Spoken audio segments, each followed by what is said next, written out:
Kennedy, do solemnly swear I, John Fitzgerald Kennedy, do solemnly swear that you will faithfully execute the office of President of the United States that I will faithfully execute the office of President of the United States and will, to the best of your ability, and will, to the best of my ability, preserve, protect, and defend the Constitution of the United States. preserve, protect, and defend the Constitution of the United States. So help you God. So help me God.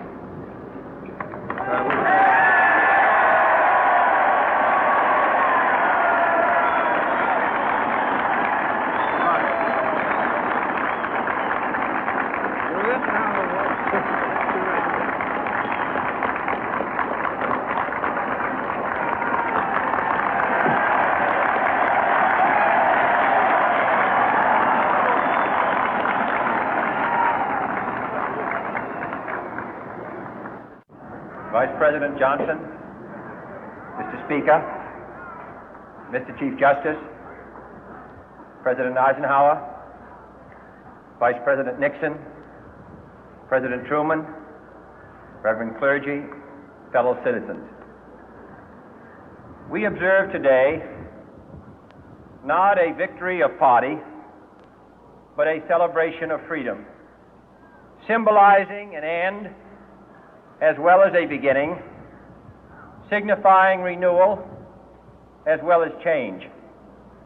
For I have sworn before you and Almighty God the same solemn oath our forebears prescribed nearly a century and 3/4 ago.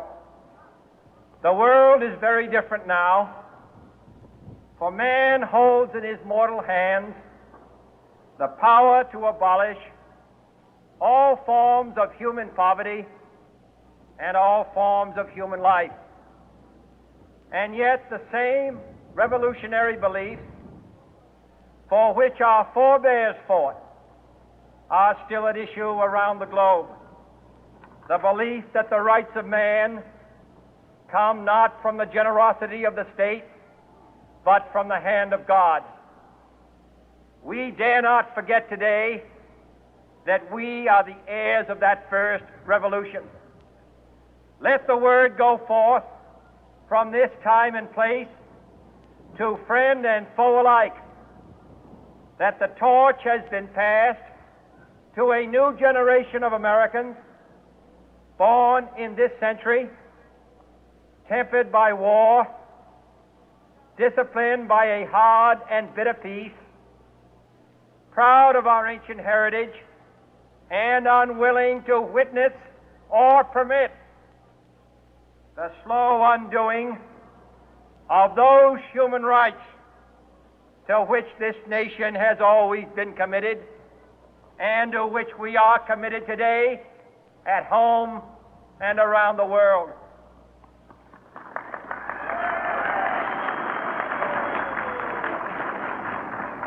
Let every nation know, whether it wishes us well or ill, that we shall pay any price, bear any burden, meet any hardship, support any friend, oppose any foe to assure the survival and the success of liberty.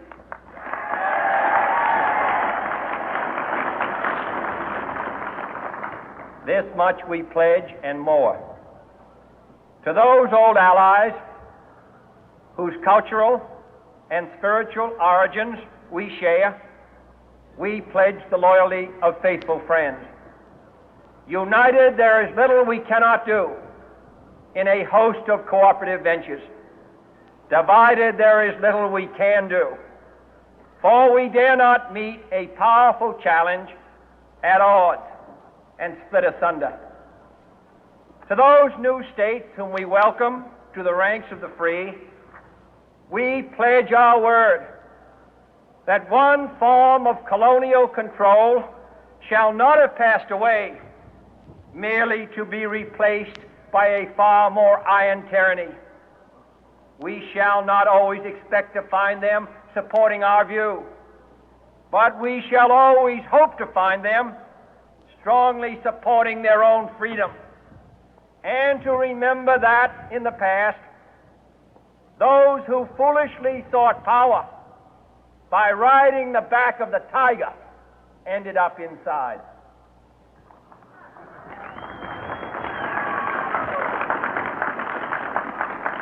To those people in the huts and villages of half the globe struggling to break the bonds of mass misery, we pledge our best efforts to help them help themselves for whatever period is required, not because the communists may be doing it, not because we seek their votes, but because it is right. If a free society cannot help the many who are poor, it cannot save the few who are rich.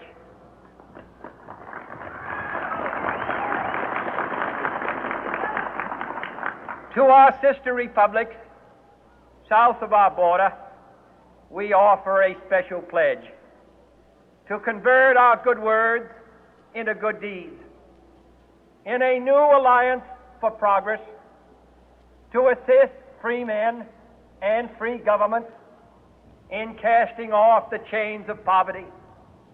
But this peaceful revolution of hope cannot become the prey of hostile powers. Let all our neighbors know that we shall join with them to oppose aggression or subversion anywhere in the Americas.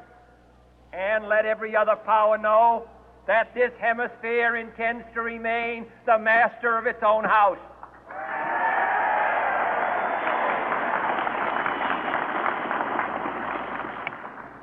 To that World Assembly of Sovereign States, the United Nations, our last best hope, in an age where the instruments of war have far outpaced the instruments of peace, we renew our pledge of support to prevent it from becoming merely a forum for invective, to strengthen its shield of the new and the weak, and to enlarge the area in which its writ may run.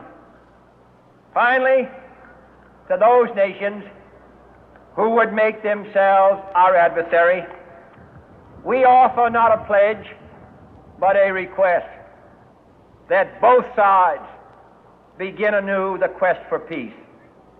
Before the dark powers of destruction, unleashed by science, engulf all humanity in planned or accidental self-destruction, we dare not tempt them with weakness, for only when our arms are sufficient beyond doubt can we be certain beyond doubt that they will never be employed.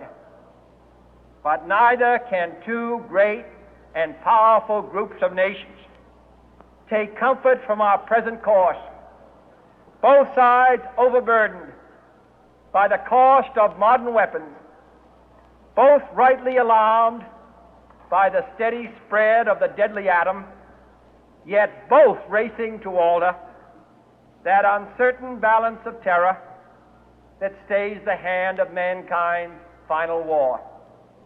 So let us begin anew, remembering on both sides that civility is not a sign of weakness, and sincerity is always subject to proof. Let us never negotiate out of fear, but let us never fear to negotiate.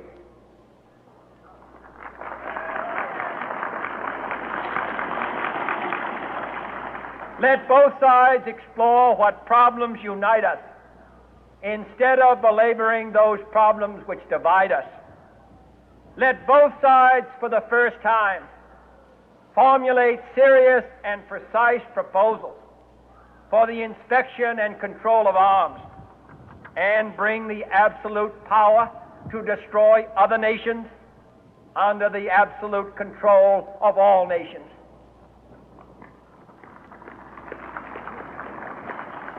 Let both sides seek to invoke the wonders of science instead of its terrors. Together, let us explore the stars, conquer the deserts, eradicate disease, tap the ocean depth, and encourage the arts and commerce. Let both sides unite to heed in all corners of the earth the command of Isaiah to undo the heavy burden and let the oppressed go free. And if a beachhead of cooperation may push back the jungle of suspicion, let both sides join in creating a new endeavor, not a new balance of power, but a new world of law, where the strong are just and the weak secure and the peace preserved. All this will not be finished in the first 100 days, nor will it be finished in the first 1,000 days, nor in the life of this administration, nor even perhaps in our lifetime on this planet. But let us begin.